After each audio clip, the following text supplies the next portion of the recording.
Good afternoon to you all. My name is Tom Pico, and I'm the President and CEO for the University of Maine Alumni Association. We are thrilled with the response we've had for today's webinar, and I know you all want to hear from Dr. Mayewski, and we will get to that in just a couple of minutes. But this is the next in our ongoing series of webinars relating to UMaine and the Alumni Association. And so we thank all of our alumni and friends of UMaine for joining us today. We have a couple of guests that would like to say hello and give a brief welcome before we get started. First, we're honored to have the president of the University of Maine, Dr. Joan Farini-Mundy, with us, and she wanted to give a quick welcome and overview. And so, President Farini-Mundy, thank you for joining us, and we'll turn it over to you. Thank you so much, Tom, and thank you to the Alumni Association for this series, actually, and for today's event in particular. It's an exciting day on campus, the beginning of the second semester, welcoming back students, faculty, and staff, and of course, watching the weather as we go. And the notice just came through that we are going to be closing campus at 2 p.m. today. So this is perfectly timed while we're all still able to stay on our schedules. I'm very grateful for the leadership of Dr. Paul Mayewski at the University of Maine, both as the leader of the Climate Change Institute and for the extraordinarily accomplished work that he does as an international expert in the field of climate science, climate change. The Climate Change Institute celebrated its 50th anniversary last year with great recognition of all of the work over those 5 decades that has happened here at the University of Maine through leadership here, Paul being central to that. The events of just the past week have called our attention yet again to the devastating effects of the changes in our climate. I want to thank all the alums who are joining us today. I want to thank our sponsors and the Alumni Association, and very eager to hear from Paul. So thanks all. Thank you, President Farini-Mundy. We appreciate you taking the time to be with us today. We also appreciate the sponsorship support that we have received for this webinar from the New England Botanic Garden. And I am thrilled to introduce to you Teresa Lee, who is the Chief Development Officer for the New England Botanic Garden and also a proud UMaine alum, class of '87. So Teresa, thank you for joining us and thanks for your support. Thank you for having us. We're so pleased to collaborate with the University of Maine Alumni Association and the university to bring such a notable speaker to our organizations. I am from Maine. I am indeed a proud alumna and current UMaine Alumni Association chair, as well as a very proud Chief Development Officer of the New England Botanic Garden at Tower Hill. And NEBG's connection to UMaine goes beyond me. I am but a conduit for the two organizations who share values about climate, sustainability, and the environment. Notably, on our side, we are the first botanic garden in the country with a Green Zone certification, thanks to the American Green Zone Alliance, AGZA, and quiet communities. We achieved this by moving from gas to electric equipment, taking it a step further by installing solar panels to charge our equipment, just one of our many initiatives. As horticulturists, educators, and community leaders, we implement sustainable solutions to maintain healthy habitats so that people, plants, and wildlife can thrive. And we believe in lifelong education, which is why we are so pleased to be co-sponsoring this talk today. Please come visit us if you are anywhere in New England. We are in central Massachusetts in Boylston. And thank you so much for being here. Thank you, Teresa. We appreciate you being here. And for all of those who registered through the New England Botanic Garden, welcome to our webinar today as well. So couple of quick housekeeping notes, and then I'll introduce Dr. Mayewski. First, we want to make sure that everyone's aware that we are recording today's session, and we will be sharing that on our UMaine Alumni Association YouTube channel and our website at umainealumni.com, probably as soon as tomorrow. But for those of you who like to see it again or share it with others, or you know folks who wanted to attend and couldn't make it, it will be available after the fact. So we will have a little bit of time at the end for questions. And so if you would pose those in the chat to me, Tom Pico, or to just find the one of the event hosts in the chat box, then you can pose your questions there and they'll get those to me.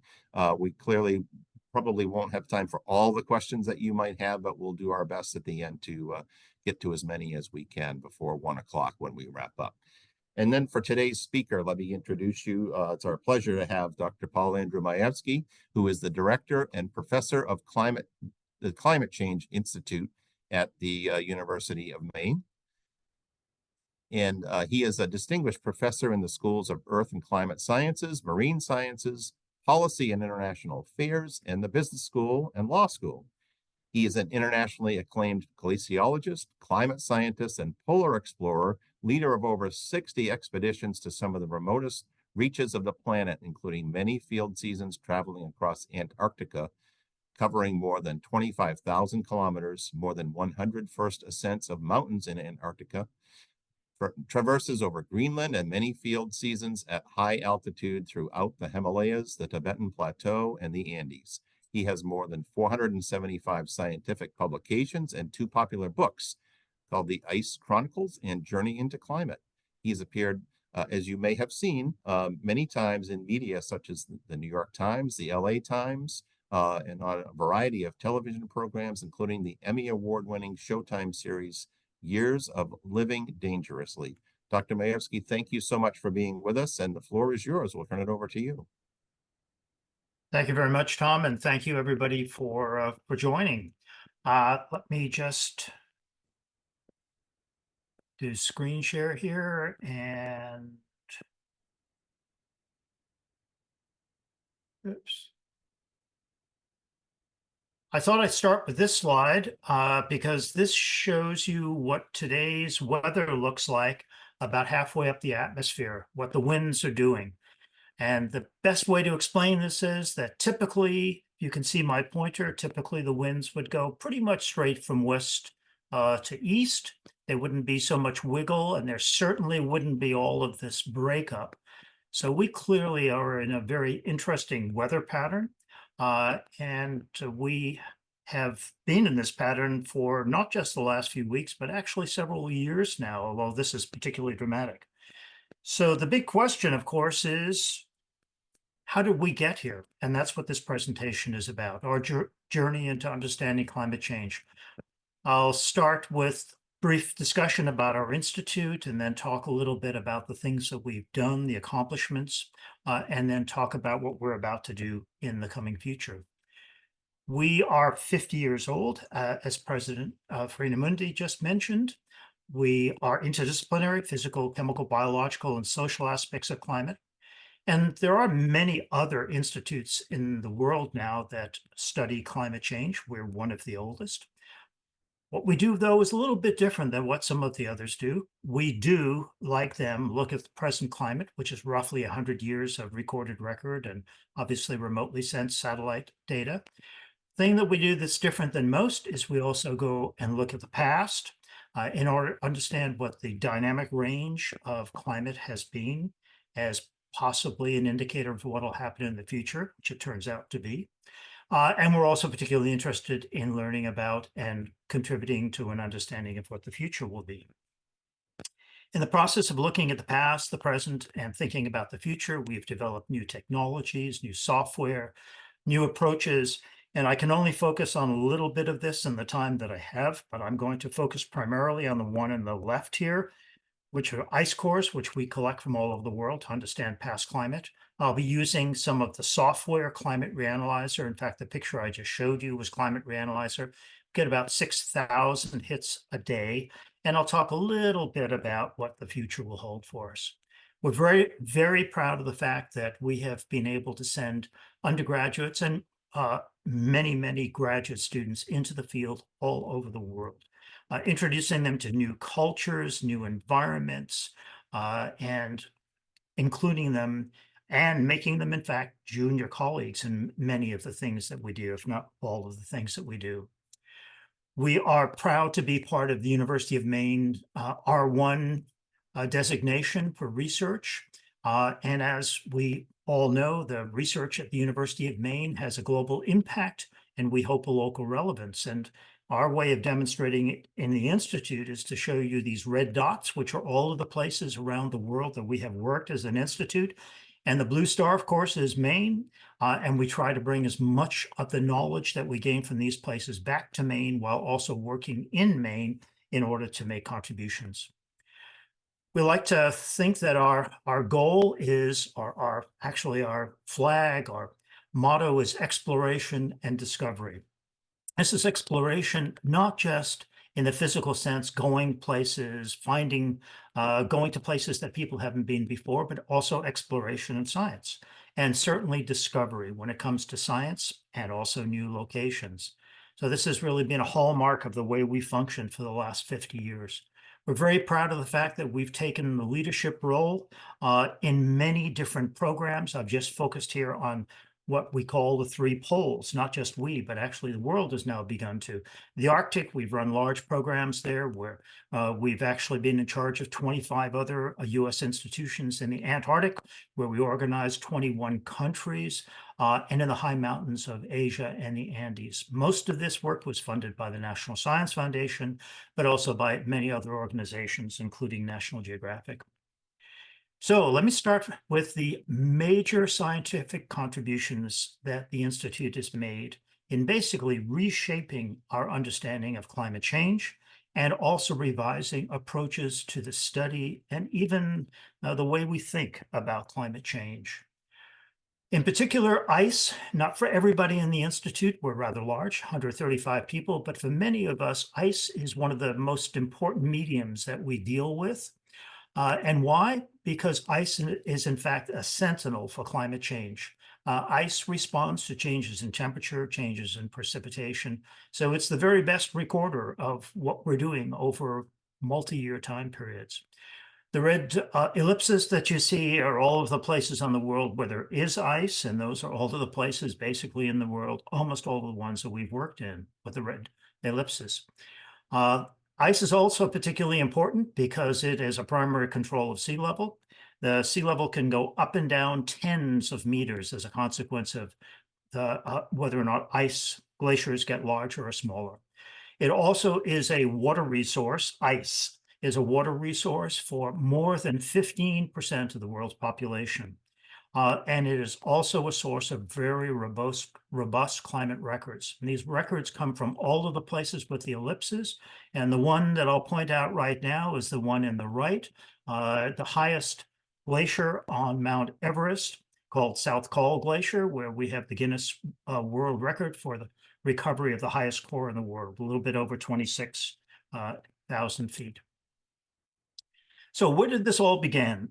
This began for many of us several decades ago. And at that time, if you go back into the 50s, when some of our members were working in the field, into even the 60s and 70s, when others of us started, at that time, we thought that the polar regions were remote, timeless, and untouchable.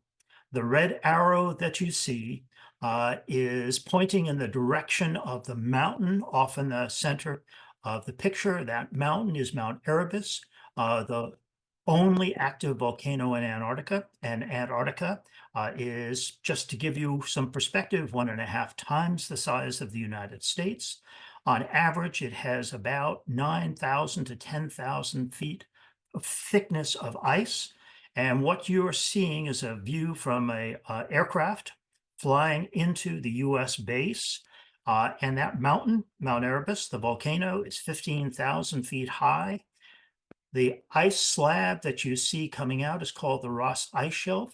It's a very, very large floating mass of ice. And if you take a look at the very edge of it, the cliff, that's probably about 400 to 500 feet high, with obviously 8 or 9 times more ice below there.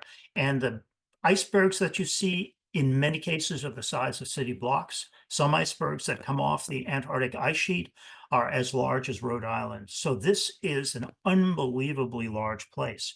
And it's not surprising that in the 50s, 60s, 70s, even the 80s, people thought that this was a place, because it was so cold, so vast, that there would never be change. When I started working there, one of the things that we were fascinated by were these large sculpted rocks that sat on top of the mountains that poked above the very thick ice sheet. And it was determined by geochemists that these rocks had taken probably tens, if not hundreds of thousands of years to be wind blown into these shapes. Remember, it's very cold, not a lot of moisture. And the other thing that we saw were seals like this one that had been eroded. And if you turn them, eroded by the wind, if you turn them over and touch them, they feel like a modern day seal. Radiocarbon dating indicated that many of these seals were 5,000 years old. So we were all definitely convinced that this was a timeless place. But then many of us started to conduct expeditions into the very remotest parts that had never been explored before in Antarctica, basically going with snowmobiles. This is before GPS, so we used those bamboo stakes to give us some sort of a direction. We'd set them out and then go back and set them back in again, covering hundreds, if not thousands of kilometers. And in the first exploration of Northern Victoria Land, which I was fortunate enough to lead over several seasons, we got into a mountainous area where we saw small glaciers coming out of the mountains and then flowing right onto this very thick Antarctic ice sheet. And we realized that, in fact, these glaciers were receding. We were really surprised. We thought perhaps this was something that had happened over the last few hundred years. We never imagined at that time that it could have been happening in the last few decades.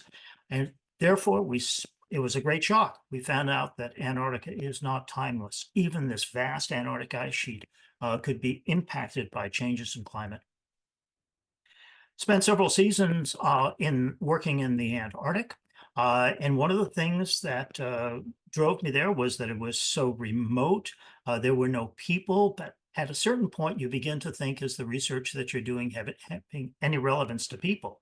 And at that time, Antarctica was basically considered a great place to go as an analog for Mars or many places in outer space. So I thought this would be a good time to start doing our research also in places where there are people. And of course, the Himalayas, as you can see from people in the lowland of India, has plenty of people and plenty of glaciers. The thing that attracted us to, in this particular case, the Indian Himalayas, was the fact that this is a region that is really dominated by what is called the Indian monsoon.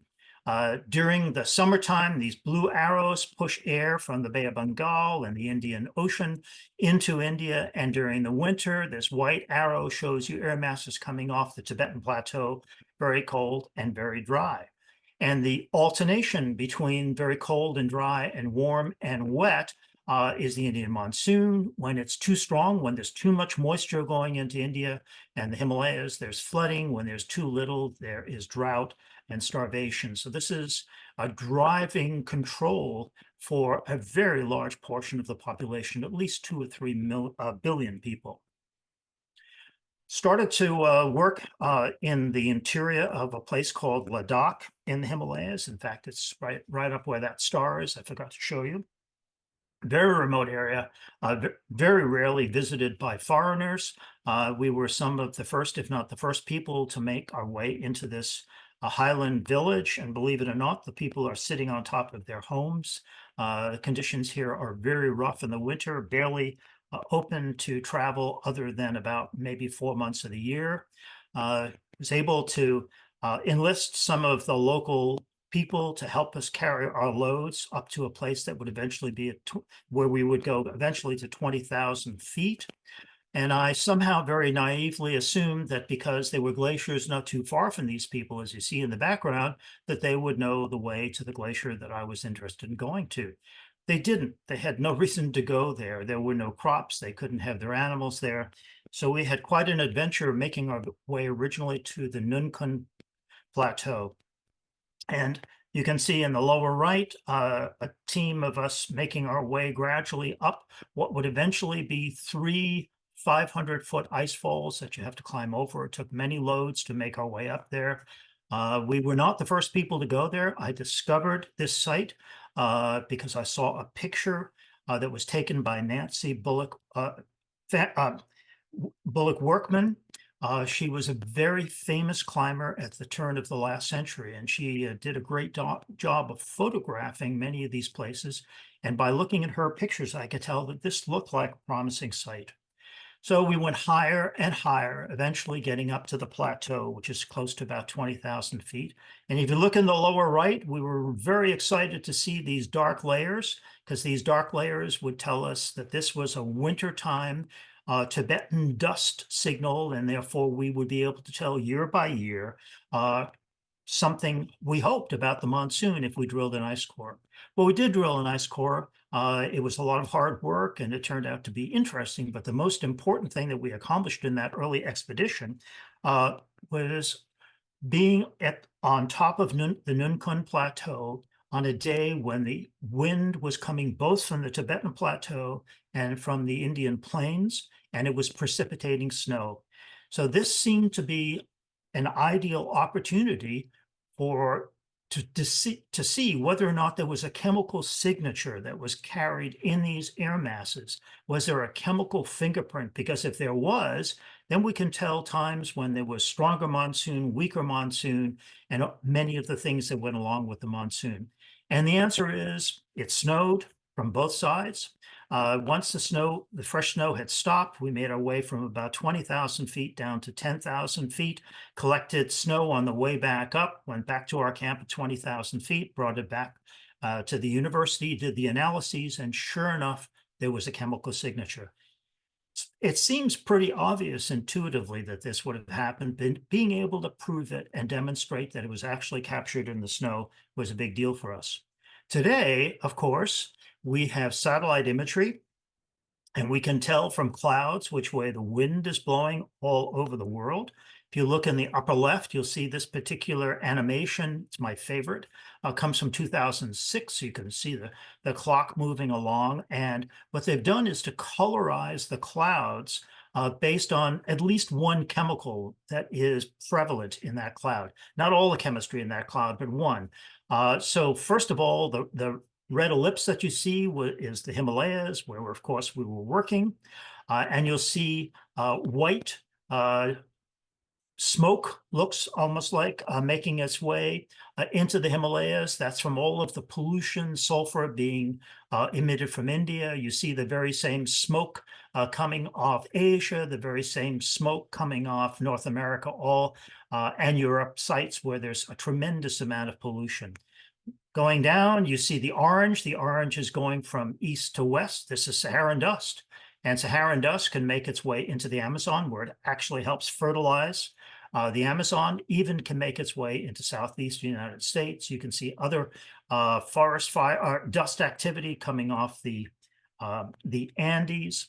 And you can also see green. The green is biomass burning, chemical signatures from biomass burning. Again, this is colorized. The clouds are real, but it's colorized, demonstrating at least one sort of chemistry.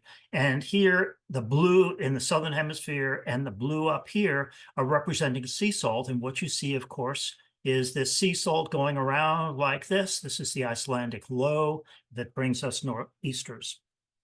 So, in fact, now we're at the stage technologically where we can follow clouds, and the question is, what are they carrying within them?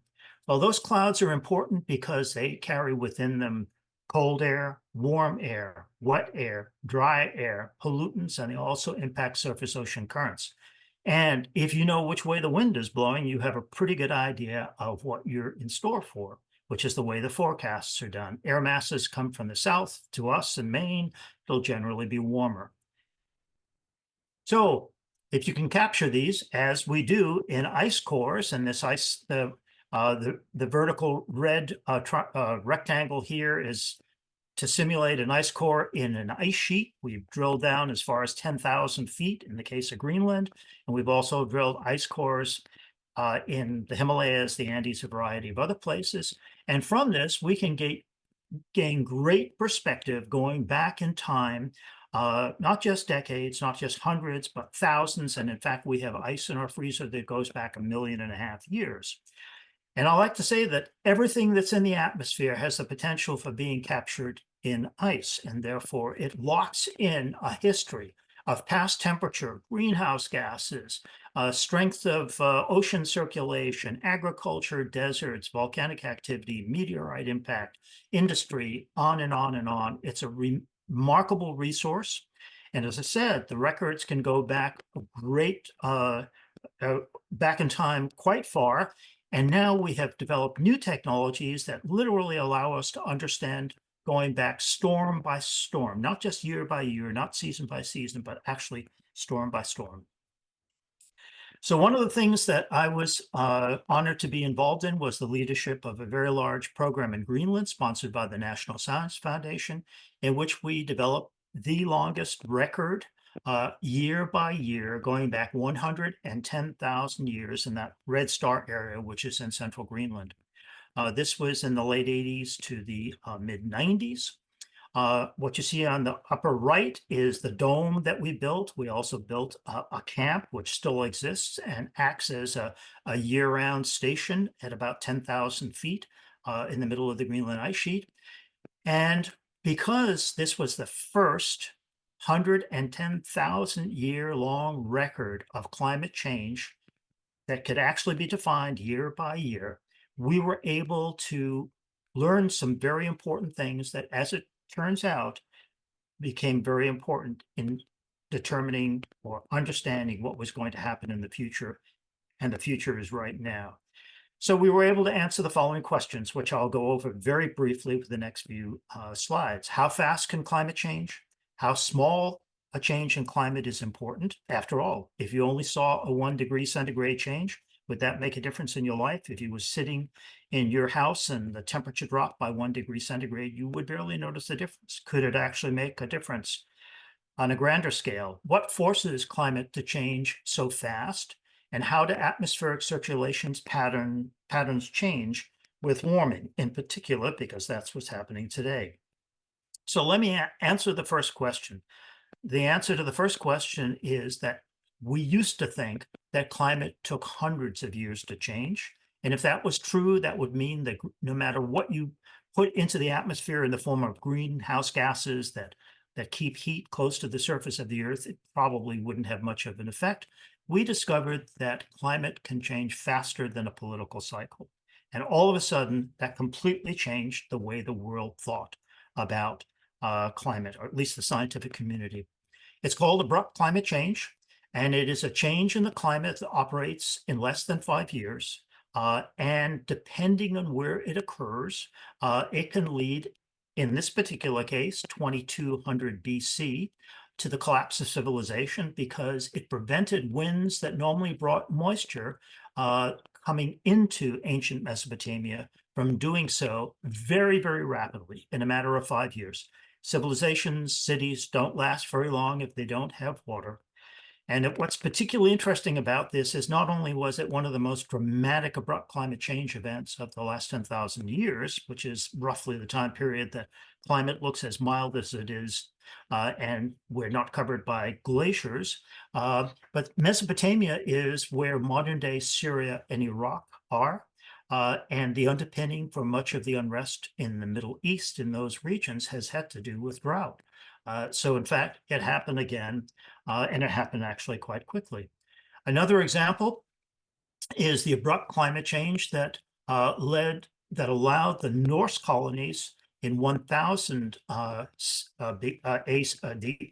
CE, to make their way to Greenland because there was less sea ice. And that's also the abrupt climate change around 1400 within 5 years. A small temperature drop, just 1 degree centigrade, was enough to allow sea ice to prevent the Norse from Scandinavia resupplying the colonies, the Norse colonies in Greenland, and the Norse colonies eventually starved because they never basically adopted any of the Inuit culture and way of living. So civilizations can collapse based on several kilometers worth of shift in the winds, as in the Mesopotamian case, and in even small temperature changes, as in the Arctic.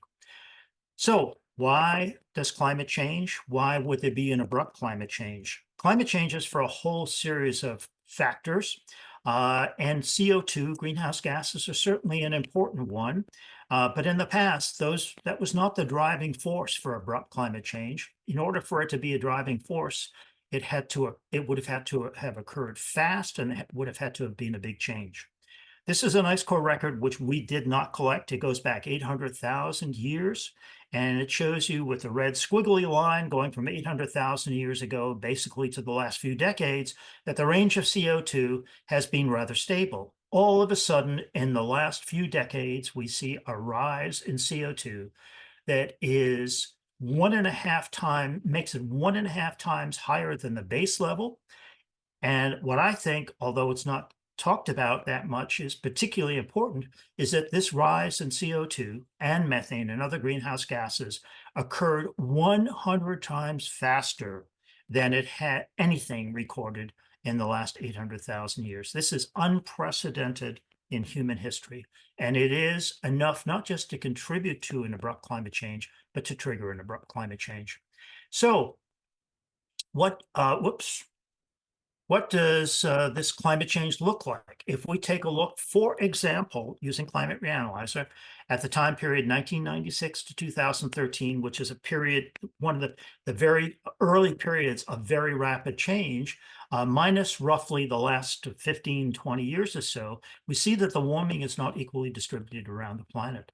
It's primarily in the mid to high latitudes of the Northern Hemisphere, and in particular in the high latitudes of the Northern Hemisphere. There are even places that cooled, and that has to do with winds speeding up and dragging surface warm water and pulling up cold water around places like Antarctica and parts of the Pacific. But we're going to focus on the Arctic. And why is the Arctic important?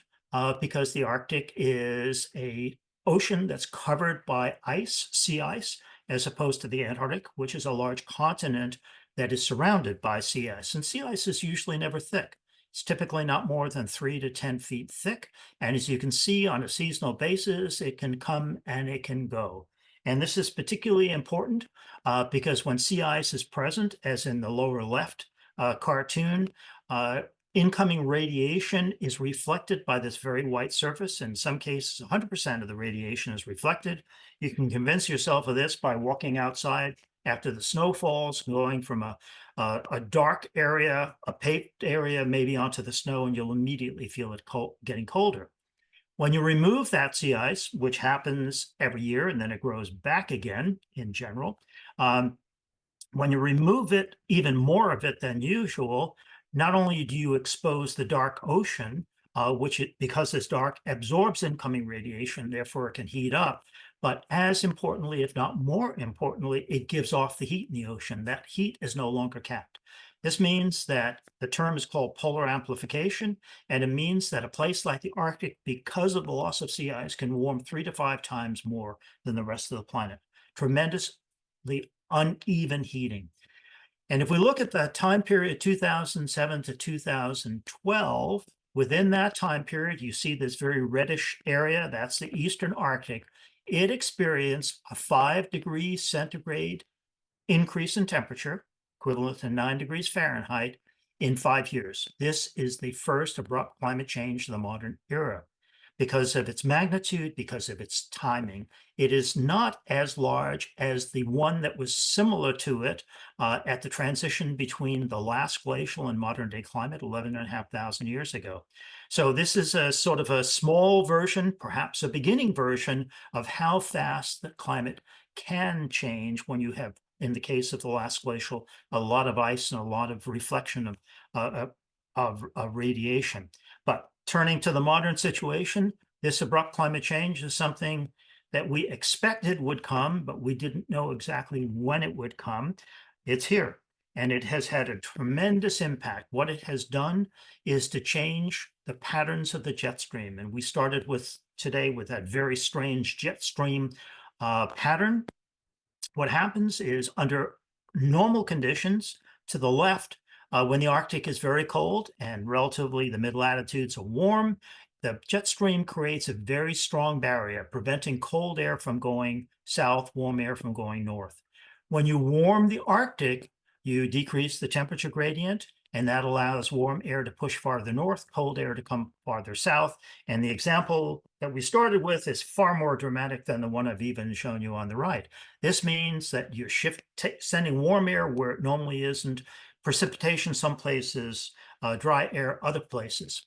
And one of the most dramatic examples that I like to show of this very strong new signal that we're beginning to see in the jet stream is in the North Pole, where during winter, in this particular case, December 30th, absolute darkness at the North Pole, temperatures well in general below -10, -20, -30 degrees C. There are times when warm air masses make their way all the way to the North Pole, and the temperature is above freezing at the North Pole, despite the fact that it's absolutely dark. That's how far north these warm air masses and similarly south cold air masses can go. When you begin to take warm air, cold air, push it together, you do all sorts of things. All sorts of things can happen. You can allow water to come, wet air masses to come in, or dry air masses causing drought, depending on where the patterns are. It can lead to flooding, forest fires by drying the forest, and then strong winds, which help to ignite it, storm surges, as we just experienced. A lot of extraordinary events, the new norm, as we call it.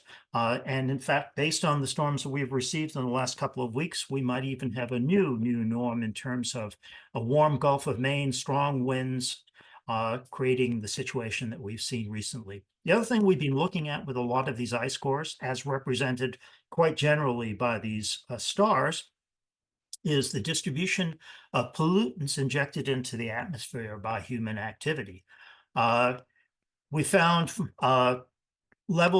increased levels, particularly in the Northern Hemisphere, where there's more industrialization, more people, increased levels of toxic metals, lead, which is very important to our cardiovascular and neurological health, cadmium, which is one of the causes of autism in children, on and on and on, radioactivity, toxic metals, now PFASs and microplastics, and all of these are actually trapped in glaciers. In the case of their existence in the air quality is responsible for 7 million deaths per year.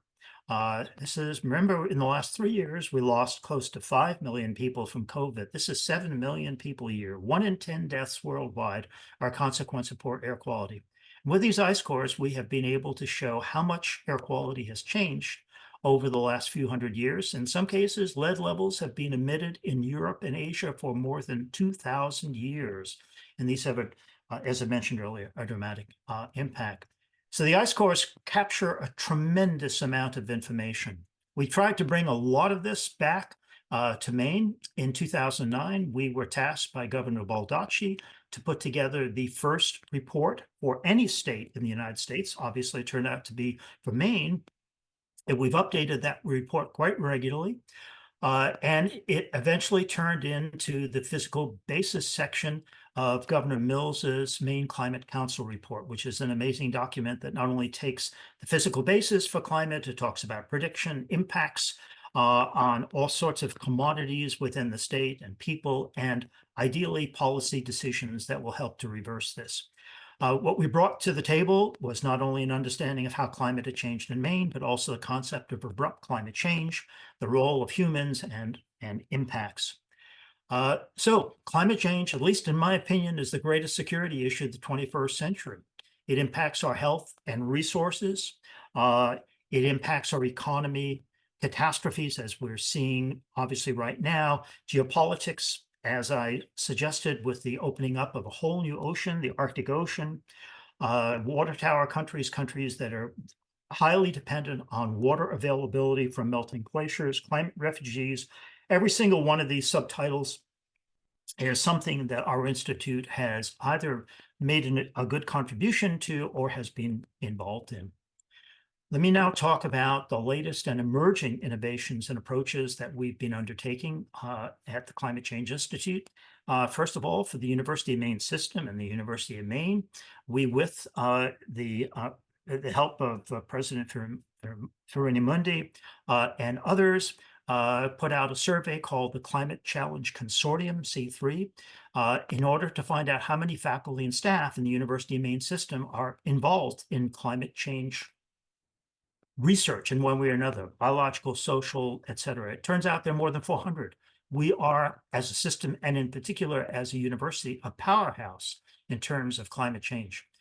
Also begun to develop through the Portland Gateway and the University of Maine, a whole new program called interdisciplinary problem solving. This is a complex problem, climate change, and there are many other very complex problems, and we need to be able to approach these not through single disciplines, not even through multidisciplines, but through interdisciplinary and transdisciplinary problem solving. And now we have a new course that we offer in the fall for graduate students in the system to begin to learn about all of the different methodologies and techniques that can be used.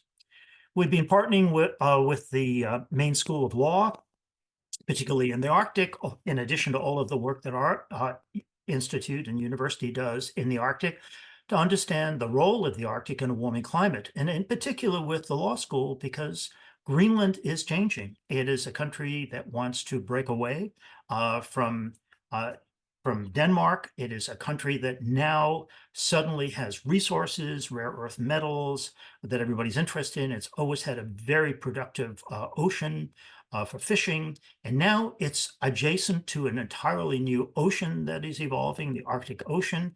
And it turns out that it's a shorter distance from Maine to Greenland, at least southern Greenland, than it is from Maine to California. So it's a lot closer than we think. And therefore, we have a lot to think about with respect to the warming of Maine. In our Climate Futures Initiative in the Institute, we're particularly interested in improving prediction. Right now, the models are great for policymakers. They show us the general trends, but they don't tell us the short-term or the long-term prognosis. They don't allow us to tell from region to region or locale to locale how the climate might change in the next 2 years, 10 years, 20 years. In order to do that, we have a variety of approaches, some of which we've published for Africa, the Arctic, Antarctica, and Maine, of course. And it's based on what's called plausible scenario approach. Plausible scenarios don't assume that there is just one direction that one can go. It assumes that there could be many. In the case of climate, it could be impacted by volcanoes, by melting permafrost, which gives off methane, which is 30 to 50 times more effective in trapping heat, by frequency of forest fires, and many other things. So we try to develop plans or an understanding of the future of climate. What would happen if a volcanic event occurred? What would happen if there were more permafrost? And all obviously specialized to that particular area. In our Climate Futures Initiative, which is very much dedicated to contributing to an understanding of Maine's future and how things will change, we were able to demonstrate that how, in fact, climate is related to blueberries. More importantly, what the future of the blueberry crop might be in Maine. And the answer is that's a very positive situation. As the Gulf of Maine warms, which we know it is, obviously sea surface temperatures will allow more precipitation to get into the atmosphere. But blueberry is good, not always good for everything else. And this increase in rain and the increase in temperature allow longer growing seasons for blueberries. We are heavily involved in monitoring in places like Asia, South America, Greenland, and of course, Maine. And we're interested in looking at pollutants, as I briefly mentioned earlier. We're also interested in looking at not just pollutants that come out of smokestacks, that come from urban environments, et cetera, but also pollutants that are melting out of glaciers, in particular, the Greenland ice sheet, because it is the largest repository, the largest sponge for pollutants in the Northern Hemisphere. And we're beginning to become more and more involved in PFAS and plastics. The Institute is involved in the new PFAS Plus facility, that federal funding that is providing a research facility for PFAS at the University of Maine and housed in the engineering program. And we're partnering with, amongst others, Cooperative Extension to put out weather stations so that we're able to monitor and make better predictions for climate for farmers. We're also interested in applications to Maine and global, becoming involved, or I shouldn't say become, we are involved in use, reuse, education, agricultural likelihood, which sort of plants should be doing well, which not, housing, how well will housing do under storm conditions, particularly housing the trailers, mobile homes. We're also greatly involved in understanding the amount of water available through mountain glaciers and ice sheets, because in particular in mountain glaciers, these provide hydropower, water for hydropower, agriculture, and also flood versus drought. And we also send people on a regular basis in collaboration with the School of Policy and International Affairs, and now the law school, we send students to and faculty to the UN Conference of the Parties, which of course is trying to find the best ways to get the world to work together. And we also have been involved, but are now beginning to increase our involvement with the University of Maine College of Engineering and Computing. Why? Because we've worked on this before, but the technology has advanced dramatically now. They have a remarkable ability to develop new small sensors. And these sensors can be used to monitor the environment. They can be used to monitor human health, animal health, and being able to develop new sensors and spread them out in arrays, deploy them, would be extremely valuable. In a place like Acadia, we could literally sprinkle what we hope will be these very low price sensors that telemeter data back to the University of Maine and other places, and begin to build an understanding of where the sensitive spots are, where they're not. And then if you think about high mountain areas like Everest, where if you're lucky, you get to go to the top for a couple of minutes, we could be sprinkling sensors all over the Himalayas and other places. These ideally would be relatively degradable and would provide us with a remarkable understanding of how things are changing. Satellites do a great job, but they don't tell us about chemistry. They don't give us quite the detail that we want, and this would be a tremendous addition to that. We're also interested in improving climate prediction, and how would we do that? This would also be in collaboration with the Maine College of Engineering and Computer Science. We would take our past records, which were the things that allowed us to understand abrupt climate change. We would take the data that we have collected through Climate Reanalyzer from many, many different sources, and then combine that with the artificial intelligence skills in the engineering program to do something that artificial intelligence does so well, and that is to look for pattern recognition, to see whether or not that first picture that I showed you of the jet stream, has that been seen before? When it's seen, what does it mean? What are the and what are the implications? And in fact, could we in the near future have a precursor that would tell us that we were about to have climate change? Had we realized that we should be looking at the behavior of sea ice quite the way maybe we weren't at that time, and when I say we, I mean the whole community, we would have realized that as of about the late 1990s, we were beginning to see some pretty serious drops in the amount of sea ice. In the lower right here, these were precursors of what was eventually going to happen between 2007 and 2012, that drop I showed before. So we have a lot going on, a lot to do. Climate change isn't going to go away, and we like to be, as an institute, flexible and forward-thinking, and maintain our involvement in as many things as we can, and bring to the understanding of this challenge what we do well. And I'll stop there. Thank you very much. Open to questions.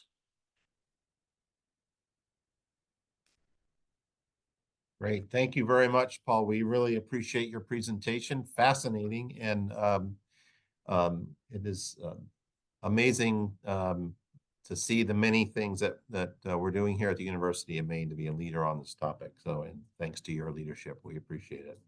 I know one question that we have seen from a number of folks here, of course, this is a very timely topic for those of us that live in Maine and New England, because we've just experienced two pretty significant weather events along our coast. And so certainly receiving some questions to get your feedback on how do we interpret the storms that we've just lived through in terms of climate change versus these just being sort of anomalies of weather that maybe are isolated incidents.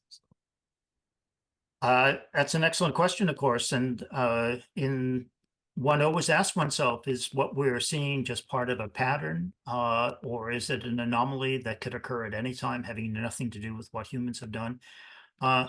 the answer is that 98% of the climate change community, if not more, believe that what we have done in terms of emitting greenhouse gases to the atmosphere has really changed the game.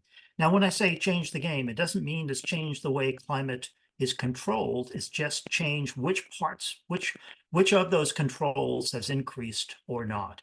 The pattern that you see here, the pattern that I started with, is not a normal pattern.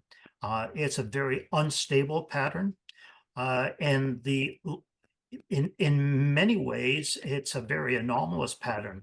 The fact that we've seen this pattern 2 or 3 times in the last couple of weeks is quite remarkable. We know that storm frequency and magnitude has increased. This is largely because of warming of the oceans and also the shape of, or the shape of the pattern of atmospheric circulation over the globe. We had a perfect storm situation, I guess. We had a Gulf of Maine that's been warm for quite a while. It is obviously cooling now, but warm. Therefore, a lot of energy being emitted, warmth. It's winter, so whenever warm air and cold air come together, you expect storms. We have a jet stream that, because of the uneven warming in the Arctic, is now very irregular. Warm air masses going farther north, cold farther south. And we didn't have the normal cold surface that we would have had in January and December in Greenland quite a few years, not even quite a few years ago. And that cold surface that we would have had would have basically been a buffer for air masses that came into the area. They would have been probably lifted up, or they would have been blocked from coming in, but that wasn't the case. So warming on the land, warming in the ocean, combined with the peak winds coming 2 times at the high tide level, created a big mess. These storms won't always peak during high tide, but when they do, they're obviously much worse. And even if they had not come at high tide, we would have still seen tremendous destruction. And speaking to the people in the area that I live close to the coast, they're absolutely shocked at how much destruction we've had. In many cases, people who've lived here for 50 plus years hadn't ever seen anything like this before. And as you know, the governor is sending out a call for fisheries and coastal commercial entities if they need money to help repair. So I think this is, as of the 1990s, we entered the new norm, which is basically unstable climate. And I think now we're beginning to see even more in a place like Maine, which has been pretty well protected and is still well protected compared to many other parts of the planet. But we're seeing this change, and I believe it will tend to dominate for the near future. Not every single year, but more years than not out of 10 in the future. Great, thank you. Seeing some questions around the balance between the natural cycle of climate versus human impact on this, and are there things that we can do to from your view to maybe reverse this, or if this is just the way it's going to be? So any thoughts or comments about actions that can be taken?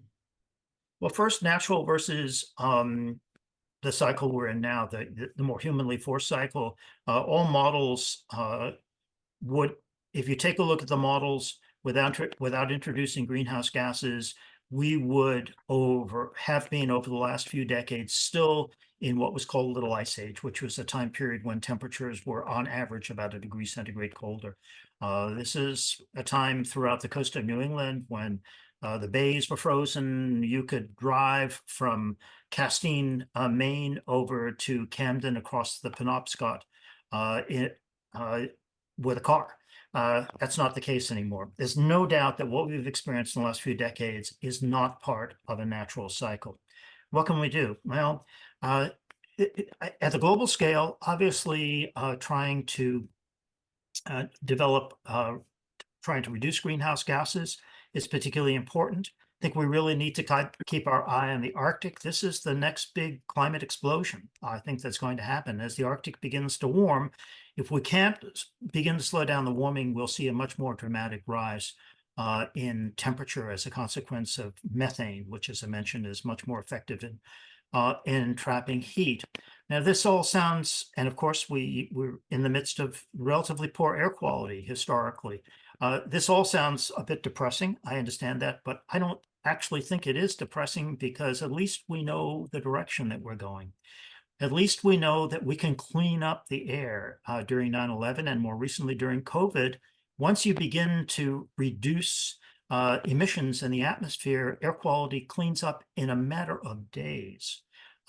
We need to, of course, find more ways to reduce our carbon emissions. And obviously, the state of Maine is doing an amazing job. We're lucky. We have the forests that we do. They actually take up about 70% plus of the carbon that we emit. We're beginning to see more and more renewable energy. University of Maine is heavily involved in offshore wind power. These are all great opportunities, not only to reduce carbon, not only to clean up the atmosphere, but to become much more economically reliable in terms of our dependence or not on distant sources of fuel. We could, in fact, become an energy distributor rather than just an energy user. I think if we're smart and we think about the new sorts of crops or which sorts of crops are going to suit a place like Maine best in the climate that we expect in the future, which is what, of course, is going on with cooperative extension and some of our involvement.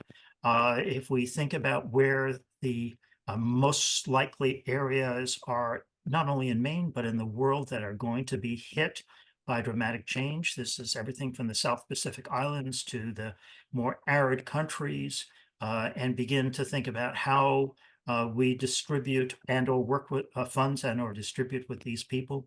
This is the time, and there are plenty of people interested in doing it, that we could see a very dramatic and important change. I believe that living in Maine, we're very fortunate. This is a great place to live in a changing climate. I also believe that we will in the future clean up the air on a global scale much more than we have right now, which means we'll also clean the water. I think we're going to find better ways to grow food, probably much more local food that'll be better for us. So I have an optimistic view of what the future could be, and I think that's what we need to focus on. And whether or not every single country participates in this process the way we would want, as long as we do what we can for our local area, it's going to make a big difference. It's a wake-up call. For sure. So we have just a couple of minutes left. I did want to take a second and draw our attention to the screen there for the Climate Reanalyzer, which is a tool that's been developed here at the University of Maine that's available online, climatereanalyzer.org, I believe it is. Really amazing wealth of information there. And I know you referenced this site in several of your slides on your presentation. Anything you'd like to share about this tool quickly for folks before we wrap up? Yes, thank you. I'd like to say who actually developed it. This is developed by Dr. Sean Burkle. He's a member of our institute. He's also associated with Cooperative Extension. He was born in Bangor, raised in Bangor, got his bachelor's, his master's, his PhD at the University of Maine, then postdoc with me at the University of Maine. He's now the Maine State climatologist, and he has developed an absolutely remarkable tool. As I said, he gets 6,000 hits a day. During the big warming that we had in early July, I think he got 60,000 hits in one day. This is used by media all over the world. It is a remarkable visualization tool. It's a remarkable educational tool. If you read something in the newspapers about a region that is in distress, you can go and take a look at how, in fact, that particular time period has changed compared to years before and why, in fact, there might have been that situation. It is a remarkable tool, and Sean is, we're so fortunate to have Sean at the University of Maine. Great. Thank you.